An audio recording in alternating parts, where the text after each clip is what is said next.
Tapi bila abang nak sponsor ibu bercuti kat mana tu? Yeah. Bu. Ha? Sebelum ni kan abang dah bagi banyak hadiah untuk ibu kan. Apa?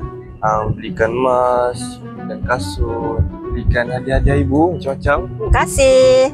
Tapi kali ni lain sikit lah abang nak bagi. Awak nak bagi hadiah lagi ke? Ya. Yeah. Hadiah apa? Abang nak bawa ibu pergi cuti. Masya Allah, baiknya hati abang, semoga murah rezeki. Kat mana tu abang nak pergi, nak ajak ibu ni? Banyak tak tempat tu? Ibu ni macam, sebenarnya ibu tengah mencari jugalah percutian mana bersama dengan daddy kan. Macam nak teringin nak bercuti tapi belum ada masa, duit pun tak mencukupi. Tapi bila abang nak sponsor ibu bercuti kat mana tu? Yes, abang sekarang tengah cari package yang untuk kita bercuti bersama Jawahir Travel. Wah, Jawahir Travel? Yes. Ibu kena tengok, okey ke tidak? Kat situ abang dah pernah tengok Jawahir Travel?